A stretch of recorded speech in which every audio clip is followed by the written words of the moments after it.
나라마다 어떤 나라든지 명절이 있습니다. 모든 민족들이 특별한 어떤 메모리얼 데이를 만들어 놓고 그리고 절기를, 명절을 지키는데 우리나라도 예외는 아닙니다. 우리나라도 추석이라든가 설 같은 많은 명절이 있는데요.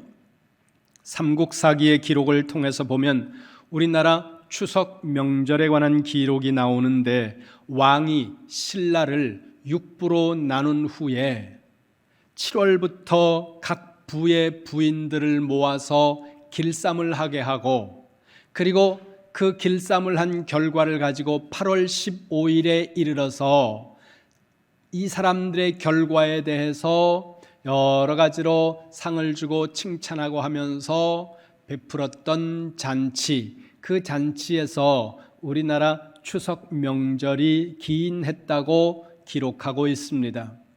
그런데 성경에서 말씀하고 있는 절기는 우리나라의 절기나 혹은 다른 민족들의 절기와 아주 다른 독특한 면을 가지고 있다는 것입니다. 성경을 보겠습니다. 출애굽기 12장 14절입니다. 함께 읽겠습니다. 시작. 너희는 이 날을 기념하여 여호와의 절기를 삼아 영원한 규례로 대대로 지킬지니라. 아멘. 또 13장 6절 보세요. 13장 6절 시작.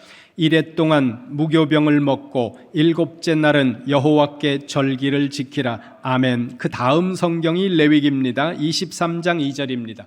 같이 봅니다. 시작. 이스라엘 자손에게 말하여 이르라. 이것이 나의 절기들이니 너희가 성회로 공포할 여호와의 절기들이니라. 아멘. 이 세 절의 말씀을 읽으면서 여러분들이 특이한 부분을 다른 나라, 다른 민족들의 절기와 비교했을 때 독특한 점을 찾으셨을 줄로 압니다. 거기 보세요. 첫 번째, 여호와의 절기라고 말씀합니다. 세상에 많은 나라들, 수많은 절기들은 그 사람들의 절기라는 거예요.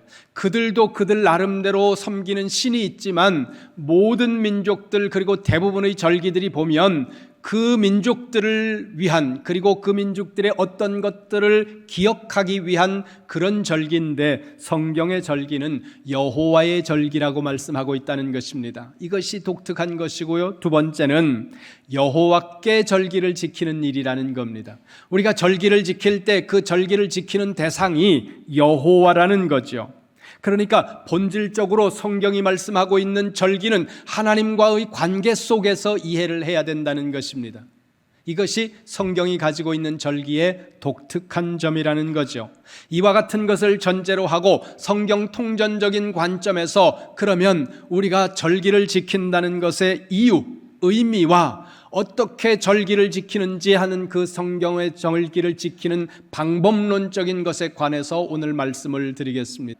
자, 절기를 지키는 것과 관련해서 우리가 제일 먼저 기억해야 되는 가장 핵심적인 것이 있다는 거예요.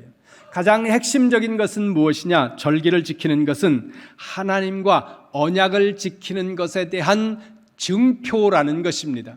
우리가 성경에서 절기를 지키라, 여호와께 절기를 지키라 했을 때 그것은 하나님과 우리 사이에 언약을 맺었고 그 언약을 맺었다는 것에 대한 증거로 우리는 절기를 지키는 것이다. 이것이 절기를 지키는 것의 핵심이라는 겁니다. 성경을 찾아봅니다. 출애굽기로 갑니다. 출애굽기 6장 7절입니다. 6장 7절 말씀 같이 봅니다. 시작. 너희를 내 백성으로 삼고 나는 너희의 하나님이 되리니 나는 애굽 사람의 무거운 짐 밑에서 너희를 빼낸 너희의 하나님 여호와인 줄 너희가 알지라. 아멘. 언약의 핵심은 이겁니다. 언약의 핵심은 무엇이냐 하면 하나님이 우리의 하나님이 되고 우리는 하나님의 백성이 되는 것. 이것이 성경이 말씀하고 있는 하나님과 하나님의 백성들 사이의 언약의 핵심이에요. 나는 하나님의 백성이고 하나님은 나의 하나님입니다. 이게 모든 언약의 핵심이라는 거죠. 그 절기가 뭐라고요? 하나님과 우리가 약속을 했다는 그 약속의 증표라는 겁니다. 증거로서 절기를 지키는 일이라는 겁니다. 성경을 찾아봅니다. 창세기 17장으로 갑니다. 함께 읽겠습니다. 큰 목소리로 시작. 너희 중 남자는 다 할례를 받으라. 이것이 나와 너희와 너희 후손 사이에 지킬 내 언약이니라. 아멘. 할례는 하나님께서 이스라엘 백성들과 언약을 맺었다고 하는 증표라는 거예요. 그런데 이 증표는 어디에다가 하는 것입니까? 몸에다 하는 거예요. 그런데 하나님과 언약을 맺었다는 그 증표가 몸에만 있는 것이 아니라 다른 많은 것들이 있다는 거예요. 그 여러 가지 증표들 중에 하나가 절기를 지키는 일이라는 거죠. 우리가 주일을 지킵니다. 이 주일을 지키는 것도 그런 관점에서 우리가 보아야 할 필요가 있다는 거예요. 주일도 하나님 앞에서 우리가 하나님의 백성이라고 하는 증표로서 주일을 지키는 일이라는 것입니다. 출애굽기 20장 8절입니다. 함께 봅니다. 시작. 안식일을 기억하여 거룩하게 지키라. 아멘. 여기 안식이라는 이 단어가 히브리 사본에 보면 히브리어로 샤바트라고 하는 단어가 나옵니다. 샤바트가 안식이라는 단어로 우리가 번역이 됐는데, 그런데 이 히브리어 샤바트는 더 정확하게 말을 하면 그친다라는 뜻입니다. 그친다라는 뜻이 핵심적인 의미인데 우리는 안식이라는 단어로 번역을 했습니다. 안식이라는 단어는 뭐예요? 한문이에요. 한문의 안식은 쉰다는 의미가 핵심입니다. 그래서 우리는 안식일 혹은 주일, 그러면 우리는 제일 먼저 무엇을 생각하느냐 하면 쉼을 생각한다는 거예요. 한문 때문에 그렇습니다. 그러나 히브리어로 봤을 때는 쉼이 핵심이 아니라는 거예요. 물론 샤바트 안에 쉼이라는 개념이 있습니다만 핵심적인 개념은 그친다는 뜻이에요. 그치는데 무엇을 그친다는 거예요? 일을 그친다는 겁니다. 왜 그치라고 말씀할까요? 왜 하던 일을 멈추어야 됩니까? 하나님이 멈추라고 말씀하는 거예요. 쭉 해오던 일을 7번째 날이 시작될 때 일을 멈추어. 왜 멈추어라고 말씀할까요? 구분하기 위해서라는 겁니다. 생각해 보세요. 우리 눈에 보이는 물리적인 것들, 그것이 무엇이든 이 물리적인 것들은 우리가 충분히 구분할 수 있는 방법이 있습니다. 이것을 잘라서 구분을 하면 됩니다. 어떤 물건들도 구분을 할 수 있습니다. 그런데 무형의 가치인 시간은 물리적으로 구분이 안 된다는 거예요. 시간을 어떻게 구분할 겁니까? 시간을 갖다 가둘 수도 없고 시간을 저축할 수도 없고 시간을 우리가 구분할 방법이 없는 거예요. 그래서 이 시간을 구분하는 방법은 하나라는 겁니다. 뭐예요? 일을 통해서 구분하는 겁니다. 일을 통해서 우리는 시간을 구분하는 거예요. 생각해 보세요. 아이들이 학교에서 수업을 합니다. 첫 번째 시간에 영어를 했고 두 번째 시간에 수학을 했으면 첫 번째 시간은 무슨 시간이에요? 어렵습니까? 다시 한번 질문합니다. 첫 시간에 영어를 했고 두 번째 시간에 수학을 했습니다. 그럼 두 번째 시간은 무슨 시간이에요? 그렇죠. 첫 번째 시간은 영어를 했기 때문에 영어 시간이라고 말하고 두 번째는 수학을 했기 때문에 수학 시간이라고 말한다는 거예요. 같은 시간입니다. 쭉 이어지고 있는 같은 시간이에요. 그런데 하나님께서 말씀하는 겁니다. 9절을 보세요. 20장 9절 출애굽기. 힘써 내 모든 일을 행할 것이나. 아멘. 6일 동안은 너의 모든 일을 힘껏 해라. 여러분, 예수 믿는 사람들은요 열심히 해야 돼요. 죄 짓는 일 빼놓고 모든 일을 열심히 하셔야 됩니다. 그런데 그 다음에 보세요. 10절 시작. 일곱째 날은 내 하나님 여호와의 안식일인즉 너나 내 아들이나 내 딸이나 내 남종이나 내 여종이나 내 가축이나 내 문 안에 머무는 객이라도 아무 일도 하지 말라. 아멘. 10절 맨 마지막을 보세요. 아무 일도 하지 말라. 뭡니까? 멈추라는 거예요. 무엇을요? 일을 멈추라는 겁니다. 일을 멈추면 우리는 자동적으로 생각합니다. 뭐라고 생각해요? 쉬는 시간이네, 이렇게 생각한다는 거예요. 그런데 성경에서 샤바트라고 하는 이 개념은 쉼을 이야기하려고 하는 것이 아니라 시간을 구분하려고 하는 거예요. 엿새 동안 쭉 이어지고 있던 그 시간들을 하나님이 구분해서 7번째 날은 내 것이야, 하나님의 시간이야, 이렇게 구분하기 위해서 이 일을 멈추라고 말씀하고 있다는 거예요. 6째 날까지 이어지던 일이 멈춤으로써 그 하루가 구분이 되는 거예요. 그 구분이 된 그 시간은 하나님의 것이라고 하나님께서 말씀하시기 위해서 우리로 하여금 일을 멈추어 시간을 구분해 시간을 분리시키라, 이렇게 말씀하고 있다는 거죠. 쉼이라는 개념이 없는 것이 아니라고 말씀드렸습니다. 쉼이라는 개념이 있어요. 그러나 쉼이라는 개념보다 더 중요한 것이 구분이라는 개념이라는 거예요.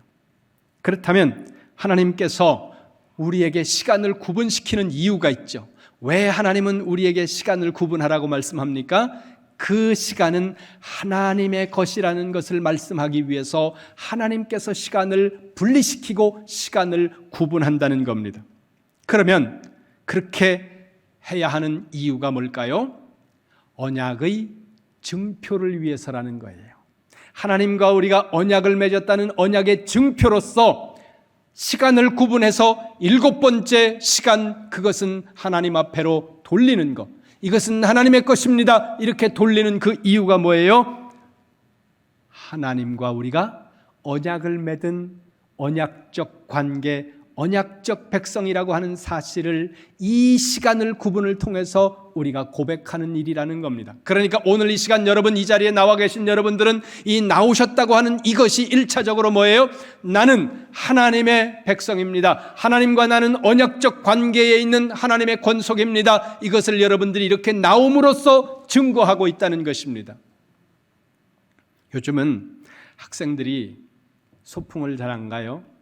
그리고 소풍을 가도 비행기 타고 제주도 가고 뭐 해외로 가는 학교도 있다 그러는데, 우리 어렸을 때는 소풍을 가봐야 기껏 옆 동네 뭐 이렇게 1시간 걸어가지고 강변 뭐 이런 데로 가거든요. 6.25 때 얘기가 아니에요. 예. 불과 몇십 년 전 일입니다. 그래서 중학교 때 이제 이렇게 소풍을 가는데 아이들이 떨어지니까 뒤에서 선생님이 자꾸 이제 등을 떠밀고 그러는데, 한참 가다 나니까 어떤 애가 밭에서 물을 붓고 있는 거예요. 그러니까 체육 선생님이 밭에 물 붓고 있는 애한테 가가지고서 뒤통수를 세게 때리면서, 야 임마 넌 왜 소풍 안 가고 물을 뽑냐? 그러니까 뒤통수 맞은 사람이 확 뒤로 돌아다 보면서, 왜 그러는데요? 너 몇 학년 몇 반이야? 나 학생 아닌데요? 보니까 낡은 그 형들이 입던 그 학교 교복이 낡은 거를 그냥 자기가 일하느라고 입은 거예요. 근데 다른 사람들이 봤을 때는 그 교복을 입고 있으니까 얘가 학생같이 보이는 거죠. 그러니까 선생님이 봤을 때는 얘는 학생인 거예요. 그래서 뒤통수를 쳤는데 나중에 보니까 학생은 아닌 거죠. 교복을 입고 있다는 것은 여러 가지 의미가 있겠죠. 근데 교복을 입는 것 중에 하나는 증표입니다. 뭐예요? 내가 그 학교 학생이라는 증거라는 거예요. 오늘 우리가 하나님의 백성이라는 증거, 내가 하나님과 언약 백성이라는 그 증거, 그 증거는 이렇게 주의를 지키는 것도 증거이고 절기를 지키는 것도 증거라는 것입니다. 그래서 우리가 절기를 지킬 때 가장 핵심적으로 생각해야 하는 것은 무엇이라고요? 하나님과 내가 언약 백성이라고 하는 그 언약 백성의 증거로서 절기를 지킨다는 거죠. 그러면 이제 우리가 하나님의 백성으로서 언약 안에 있는 하나님의 백성으로서 이 절기를 지키는데, 절기를 어떻게 지켜야 할 것인가? 4가지로 말씀드립니다. 첫째, 하나님 앞으로 나와야 됩니다. 여러분 한 번만 따라해 주시겠습니다. 하나님 앞으로 나와야 한다. 출애굽기를 봅니다. 23장 17절 말씀 같이 봅니다. 시작. 네 모든 남자는 매년 3번씩 주 여호와께 보일지니라. 아멘. 맨 끝에 보세요. 17절 맨 뒤에 이렇게 말씀합니다. 주 여호와께 보일지니라. 보일지니라 무슨 말씀입니까? 하나님 앞에 나와서 얼굴을 보이라는 거예요. 우리가 누군가를 만났다고 했을 때 그 만났다는 개념 안에는 얼굴과 얼굴을 마주했다는 것이 의미가 들어있다는 거예요. 내가 그 사람에 대한 정보를 많이 가지고 있다고 내가 그 사람을 만난 건 아닙니다. 내가 그 사람과 어떤 관계에 있다고 그 사람을 지금 만나고 있는 것은 아니라는 거예요. 그러니까 하나님이 만나기를 원하신다는 겁니다. 무엇을요? 얼굴과 얼굴을 대해서 하나님 앞에서 만나기를. 그러니까 절기를 지킬 때 첫 번째로 우리가 기억해야 되는 것은 하나님 앞으로 나오라는 거예요. 오늘 여러분들이 하나님 앞에 예배 가운데 나오신 것처럼 하나님 앞에 나와서 하나님을 만나라. 이 예배 가운데서 임재하시는 하나님, 성령으로 우리 가운데 함께 하시는 하나님, 말씀을 통해서 우리에게 말씀하시는 그 하나님을 예배 가운데 만나라. 성경이 말씀하고 있다는 것입니다. 간혹 어떤 분들은 그래요. 바쁘니까 집사님, 권사님, 나 이번 주에 교회 못 가는데 내가 헌금 줄 테니까 좀 갔다가 내줘. 안 하는 것보다 훨씬 나아요. 그런데 하나님이 원하시는 것은 오라는 거예요. 여러분들이 하나님 앞에 오라는 거예요. 저는 이거를 개념으로는 이해를 했는데 제가 살면서 경험적으로 알게 된 것은 자녀들을 키우면서예요. 하나님은 여러분들이 얼굴을 보기를 원하세요. 그래서 여러분들에게 은혜를 주시고 여러분들에게 복을 주시고 여러분들이 기도하면 달라는 거 다 준비해 놓고 내가 줄 거야, 내가 줄 거야, 너희를 복 줄 거야, 너희에게 은혜를 줄 거야, 그러면서 여러분들이 하나님 앞으로 나오기를 원하신다는 거예요. 두 번째, 절기를 지키는 두 번째 방법은 제사를 드리는 것입니다. 함께 따라해 주세요. 제사를 드리는 것. 하나님과 언약을 맺는 방법이 있습니다. 이스라엘 백성들이 하나님과 언약을 맺는 방법은 제사예요. 때로 가다 보면 언약이 깨집니다. 죄로 말미암아 언약이 훼손당하기도 하고, 그랬을 때 그 깨어진, 잘못되어진 이 언약을 다시금 회복시키시는 방법이 또한 제사입니다. 성경 봅니다. 창세기 15장 1절 말씀 함께 읽겠습니다. 시작. 이후에 여호와의 말씀이 환상 중에 아브라함에게 임하여 이르시되 아브라함아 두려워하지 말라. 나는 내 방패요 너의 지극히 큰 상급이니라. 아멘. 하나님께서 아브라함에게 말씀하셨다는 거예요. 뭐라고 말씀하세요? 나는 내 방패요 너의 지극히 큰 상급이다. 다시 쉬운 말로 하면 내가 너를 보호해 줄 거야, 내가 너에게 많은 은혜와 복을 줄 거야, 그렇게 말씀하니까 그 말을 듣고 아브라함이 대답을 하는 거예요. 뭐라고 대답을 합니까? 하나님이 나에게 복을 주신들 뭐 하겠습니까? 나는 이제 나이가 들었고 내 자녀도 없습니다. 내가 많은 것을 받는다고 하더라도 결국은 내가 가지고 있는 이것을 나중에 우리 집에 있는 종 저 엘리에셀 제가 다 가질 겁니다. 의미가 있습니까? 나는 나이 들었고 의미 없습니다. 이렇게 말씀하자 하나님께서 4절에서 말씀하세요. 4절에서 같이 봅니다. 시작. 여호와의 말씀이 그에게 임하여 이르시되 그 사람이 내 상속자가 아니라 내 몸에서 날 자가 내 상속자가 되리라 하시고 아멘. 엘리에셀이 너의 모든 것을 다 이어받는 후손이 되는 것이 아니라 너에게 자녀를 줄 거야, 너에게 아들을 줄 거야. 네가 네 몸에서 낳는 그 아들, 그 자녀가 너의 후손이 되어서 너의 은혜와 복을 대대후손도록 누리도록 그렇게 내가 복을 줄 거야. 그러자 아브라함이 8절을 보세요. 8절 이렇게 질문합니다. 시작.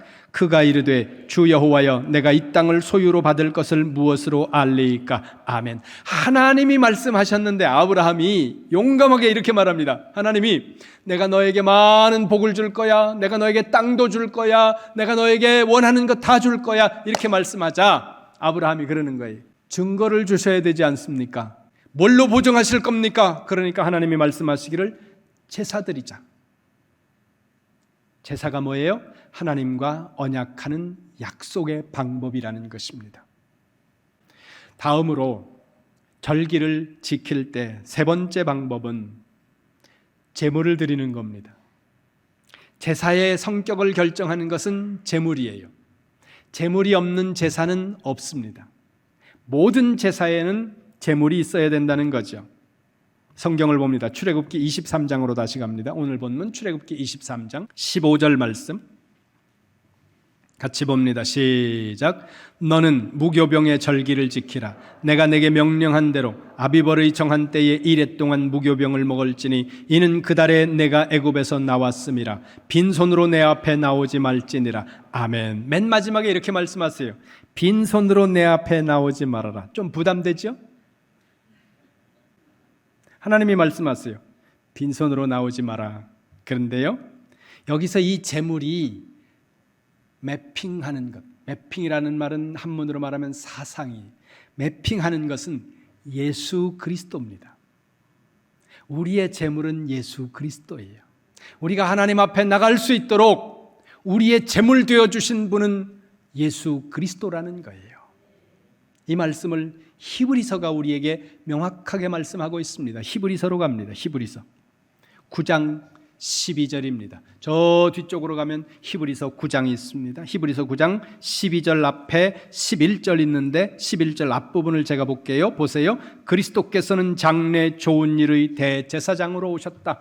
예수님은 우리를 위하여 대제사장으로 오셨다는 거예요. 대제사장이 뭐예요? 백성들의 죄를 가지고 하나님 앞으로 들어가는 사람, 7월 속죄일에 하나님 앞에 들어가서 백성들을 위하여 죄의 속죄제를 드리는 사람이 대제사장이거든요. 근데 예수님이 대제사장이라는 거예요. 우리의 죄를 가지고 하나님 앞으로 들어갈 수 있는 사람이 대제사장인데 예수님이 대제사장이라는 거죠. 그러면 예수님은 어떤 제물을 가지고 들어갑니까? 12절 보세요. 12절 시작. 염소와 송아지의 피로 하지 아니하고 오직 자기의 피로 영원한 속죄를 이루사 단번에 성소에 들어가셨느니라. 아멘. 염소와 송아지의 피로, 짐승의 피로 하나님 앞에 제사를 하는 것이 아니라 자기의 피로 자기를 하나님 앞에 십자가의 제물로 드려서 그 제사를 하나님 앞에 단번에 끝내버리셨다는 거예요. 누굴 위해서? 오늘 저와 여러분을 위해서. 그래서 우리의 영원한 제물 되신 분이 바로 예수님이라는 사실, 이것이 복음이에요. 그런데 구원받은 우리가 하나님 앞에 예배를 드리지 않습니까? 이와 같이 구원받은 우리가 절기를 지키지 않습니까? 이렇게 예배 안에서 제물과 유사한 개념을 갖는 것을 찾는다 그러면 그것은 헌금이라는 거예요. 그러면 우리가 하나님 앞에 헌금을 드릴 때는 어떻게 드려야 할 것인가? 성경에서 말씀하고 있는 원칙이 몇 가지 있다는 거예요. 아시지만 찾아보겠습니다. 신명기입니다. 신명기 16장 10절입니다. 신명기 16장 10절 같이 봅니다. 시작. 네 하나님 여호와 앞에 7절을 지키되 네 하나님 여호와께서 내게 복을 주신 대로 내 힘을 헤아려 자원하는 예물을 드리고. 아멘. 거기 보세요. 하나님께서 복을 주신 대로 내 힘을 헤아려 자원하는 마음으로 준비해서 하나님 앞에 드리는 거, 이것이 원칙이라는 거예요. 그래서 우리는 이와 같은 원칙을 따라서 하나님 앞에 준비해서 드리는 것, 이것이 헌금이고 또 제물의 개념이라는 것, 여러분 기억하시기를 주님의 이름으로 축원합니다. 마지막으로 절기를 지키는 방법 네 번째입니다. 네 번째는 공동체와 함께 즐거워하는 것, 이것이 네 번째 방법이라는 거예요. 한 번만 더 따라와 주세요. 공동체와 함께 즐거워하는 것. 우리가 언약 백성으로서 언약을 지킬 때, 그리고 그 언약 백성으로서의 증거로서 절기를 지키고 주의를 지킬 때 우리가 놓치는 개념이 있다는 거예요. 왜냐하면 예배가 가장 중심이 되어 있기 때문에 예배에만 우리의 관심이 많이 쏠리니까 다른 것을 놓쳐버리는데, 놓치지 말아야 되는 중요한 개념이 하나 있다는 거예요. 신명기로 갑니다. 신명기 16장 14절 말씀 시작. 절기를 지킬 때에는 너와 내 자녀와 노비와 내 성중에 거주하는 레위인과 객과 고아와 과부가 함께 즐거워하되. 아멘. 여기 맨 마지막을 보세요. 맨 마지막에 이렇게 말씀합니다. 함께 즐거워하라. 절기가 되면 이스라엘 백성들이 예루살렘으로 모여듭니다. 모여드는데 하나님 앞에 절기 제사를 드리기 위해서 많은 사람들이 자신들의 제물을 가지고 예루살렘으로 옵니다. 그런데 어떤 사람들은 좀 부유한 사람들이 있습니다. 그래서 어떤 사람들은 제물이 좀 번듯할 수도 있고, 그러나 그들 중에는 가난한 사람들도 있다는 거예요. 가난한 사람들은 비둘기 같은 걸 드리는데 경우에 따라서는 비둘기마저도 드릴 수 없는 사람들도 있었다는 거예요.